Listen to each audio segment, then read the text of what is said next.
As Subcomandante Marco stated in Our Word is Our Weapon, humanity stands as the antithesis to neoliberalism. The Zapatista Army of National Liberation, EZLN, considers neoliberalism via its implementation of the globalization of war for purposes of imperial power, an order of international death, enslaving and exploiting and oppressing the human being. Internally, repression on a nationwide scale is necessary in order to ensure neoliberalism continues to spread, exploiting people so as to extract the maximum amount of surplus value from its citizens, keeping them confined to a state of slavery or serfdom, a techno-feudal state, as Varoufakis notes, by way of big tech, where profit is generated from appropriating workers' unpaid labor via wage slavery, as the worker is paid but only a small percentage, a wage of the value he or she extracts while working. Externally, wars are waged continuously for the purposes of profit and power, serving the corporate and elite sectors of society, using propaganda so as to justify various inhumane acts and atrocities against humanity. This includes, but is not limited to, various regime changes and the interference with international elections, so as to ensure nation-states take a pro-American or capitalistic stance, thereby working towards the neoliberal and conservative agenda, destroying labor unions and human rights for the purposes of privatization and increased profit via worker exploitation. With the death of democracy and humanity comes the rise of authoritarian and fascist control, where money replaces man, or as Chomsky once noted, where profit becomes more important than people.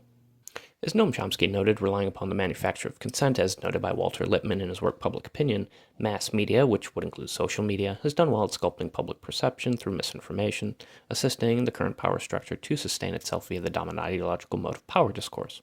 Since media and social media generates profit from advertisements, messages that do not conform or assimilate or who deviate from the dominant social ideals of the corporate sector will be outcast and deplatformed, and in the case of social media, demonetized. Thus, an ideological framework is established within the mainstream media, which pushes propaganda, often unknowingly or subconsciously, since said social ideals are often internalized as truth, under the masses of people. Those corporations who own the media control and regulate what is presented, offering ad revenue, and what is presented must above all else ensure ad revenue from corporations is sustained. The media cannot be of disinterest to corporate advertisers, which leads to censoring or omitting certain truths that work against the interests of corporate capital, i.e. the advertisers. Much like George Orwell's 1984 or Althusser's ideological state apparatus, control becomes covert, i.e. controlling people by sculpting perspective, influencing them ideologically, which leads to them passively accepting and internalizing the ideas of the system to be true and not mere interpretation. As we discussed with the concept of the state of exception as seen historically through federal laws like the Patriot Act, the ransacking of human freedom is done under the propagandistic guise of securing personal safety. As civil liberties are slowly lost, neoliberalism advances onward, geared with the aim of deregulation and shifting public and government services to the private and corporate sector.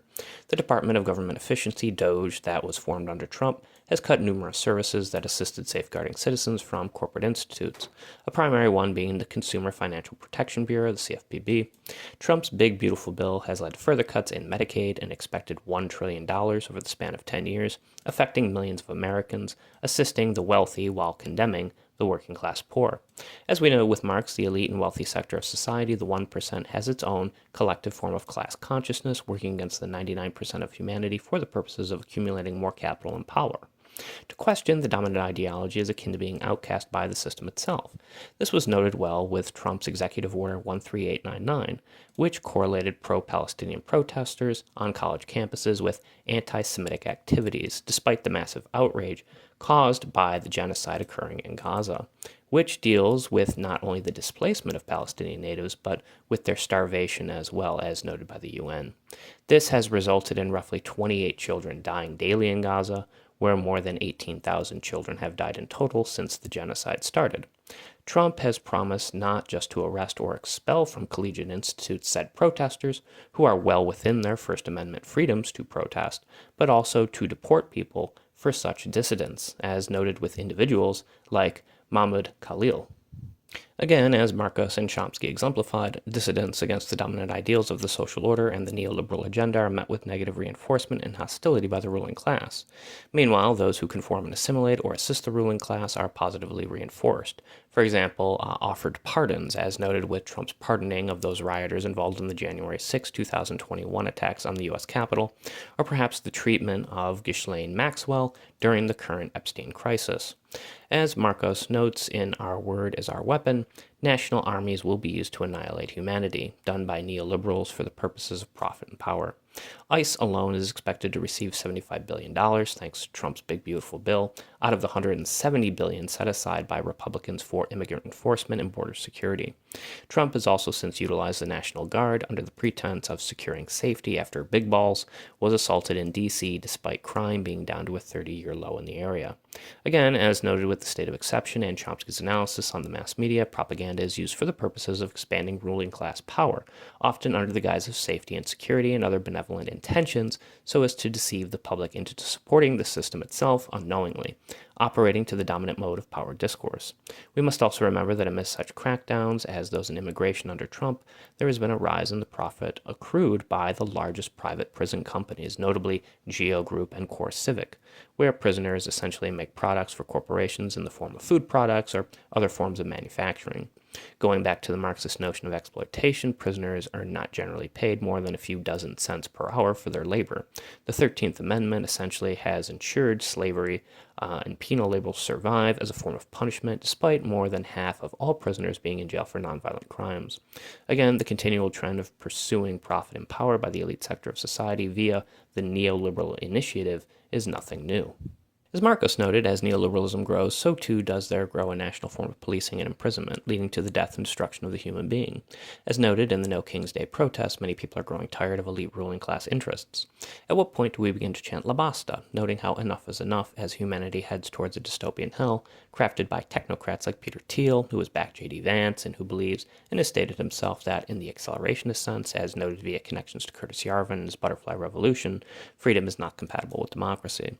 Such is the philosophical mindset of a billionaire, I suppose, whose name is literally an anagram for the reptile. As Marcos states, however, power often fears the number of its people, especially for the people's ability to struggle and to resist, as Gnostic or Promethean rebels against their oppressors. As the reptile seeks authoritarian reign, as Project 2025 proceeds, and as human lives are lost to the neoliberal outlook and elitist lens of ruling class culture, perhaps there will be a boiling point for the whole of humanity, where, in an inversion to T.S. Eliot's poem The Hollow Men, the bang of La Basta shouts out across all continents where solid men and women call capitalism into question.